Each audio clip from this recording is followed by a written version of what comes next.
Hey everybody, this is Ryan, and welcome to another episode of Let's Play Terraria, and we are really making some progress now. We're gonna knock this water down just because we can. Really no reason, just kind of felt like it.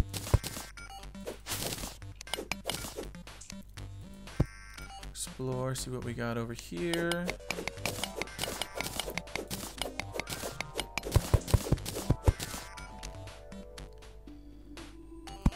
There's a gem right there, but we are gonna push forward, push it downward. Hope we can find something. I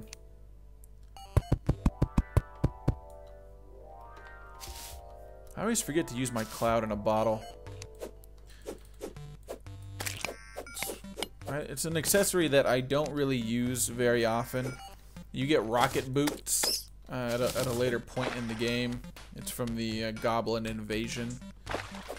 And rocket boots are a lot cooler than cloud in a bottle, so I always go with rocket boots to give you a pretty big boost.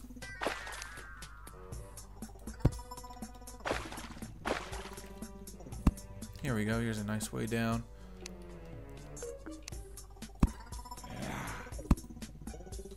Oh, I hear a new friend. Let's go see what he wants. What he's into. You know, what he likes to do on the weekend. It's all about making new friends.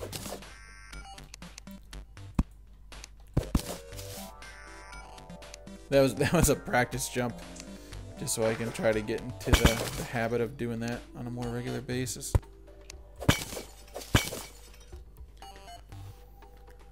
What do we have? And there is our friend right there. We should go see what he's doing. You know, maybe he's different from all the others. Nope, he's not. He's exactly like all the other terrible skeletons that we have come across. Only wants to kill me. Oh look, bunch of slimes! Yay, slimes!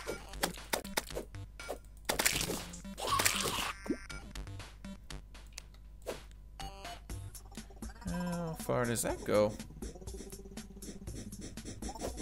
Oh, oh! Interesting.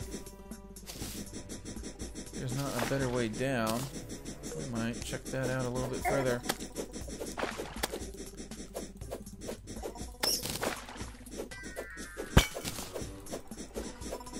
Where you at? That's what I thought, buddy. Oh man, can't quite make it.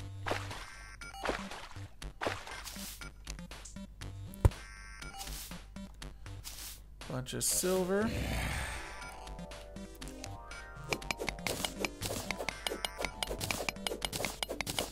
Going. Alright, so there are zombies in this game, and I'm a big fan of zombies, so I kind of, you know, a question that always comes up for people that are zombie fans is, what would you do in a zombie apocalypse? And, you know, it's just kind of one of those, you know, fun questions, and, you know, I'm kind of curious to what you guys would do. So let's say that, you know, right now it happened. It broke over the news that there's a zombie apocalypse. What would you do? What is the first thing you would do? What is your strategy to deal with the zombies and to not get your brain eaten? So you don't have time. You know, it's not like, oh, some kid got bit over in you know, South America and the government's trying to control it. So you don't, it's not like that. It's just bam.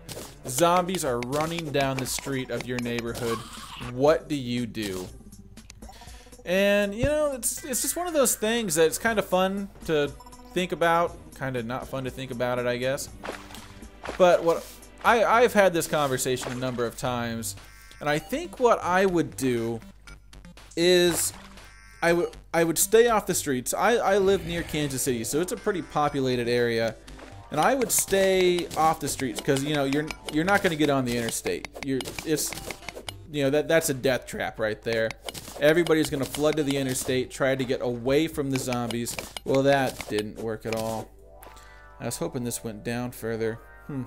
Apparently not. Well, we'll go back this way. So the interstate's not going to work. So I think the next safest place is in your own house. Now, we have to assume that these zombies can't break down doors. Because you know what? If the zombies can break down doors, then game over. We're all dead.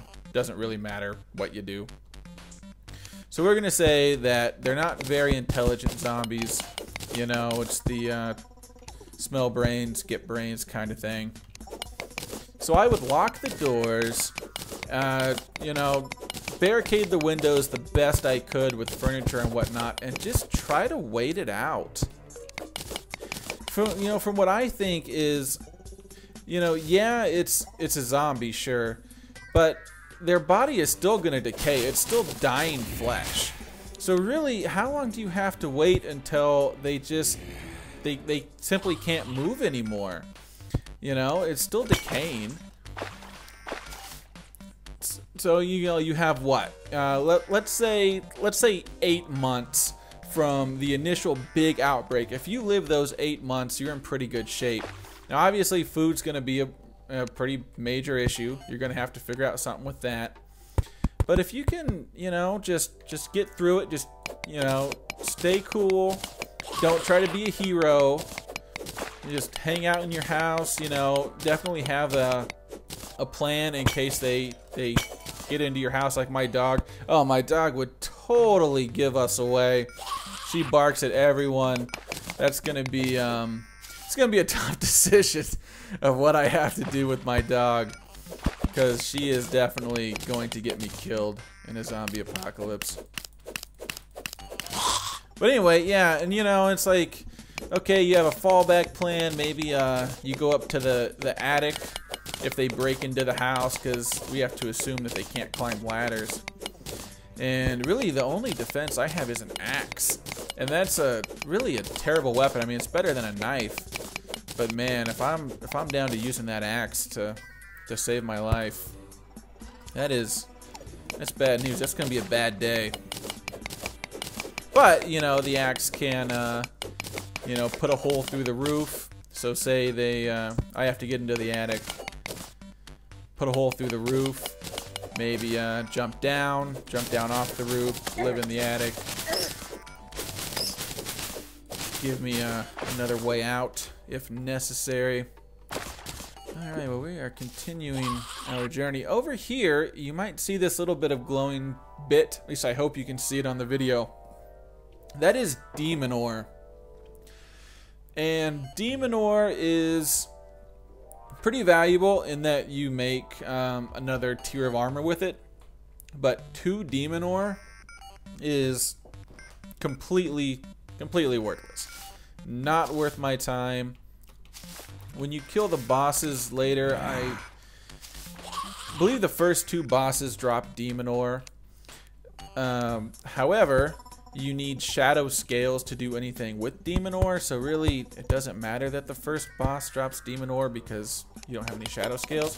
Second boss does drop shadow scales, so you can farm him pretty easily. You make pretty good armor. Alright, we continue our journey downward, kill this piranha. Well, anyway, that's what I would do in the zombie apocalypse. I'd be interested to know everybody else's strategy. You know, it never hurts to find out what other people would do. And it looks like I am out of torches, and unfortunately, I didn't bring any wood. So what I'm gonna do, we still got plenty of time left on this video, is I am going to save it. And what this is going to do is going to take me back to the spawn point, so I don't have to work my way up there. And we're going to see what we can make with all the ore that we got. Go ahead and make some more torches. Hopefully some new armor. So first we need to go ahead and do this quick stack option again, and there's nothing Nothing that can be quick stacked. What about this one? Nothing again. Okay, we're going to take out our silver, our iron, and our gold. And one thing I keep forgetting to do, and I'm glad I finally remembered, I'm going to put my money in the chest here. Yeah, thanks, guide. Really, thank you. You know, you can never have enough zombies in your house. Idiot. Alright, close out. Okay, so I put my money in there. That way when I die, I don't lose any money because I'm not carrying any money. We should build some more rooms. Maybe I'll do that so you guys can see it in the next video. That way a couple more NPCs will move in. At least the merchant, maybe even the nurse at this point. Okay. Make our iron. Silver. Oh, we can make a silver helmet. I might do that. Now, let's make the silver helmet so you guys can see what it looks like. Very popular helmet because of its look. You see that does look pretty awesome. And once I have the complete silver set, that'll look pretty good. Alright, an iron chain. Another iron chain. Where's my other one? Oh, we need that. Where? There it is. Okay. Now with those iron chains and the hook that we got, we can make a grappling hook. Alright, and this will stay up. I typically put the grappling hook in the 5 spot, and it allows us to do this. I just push E, and there you go. Jumps around. You can see how much easier this makes traveling. Very convenient tool to have. And actually, it doesn't need to be in your 5 spot, or any spot for that matter. As long as it's in your inventory and you push E, it'll work.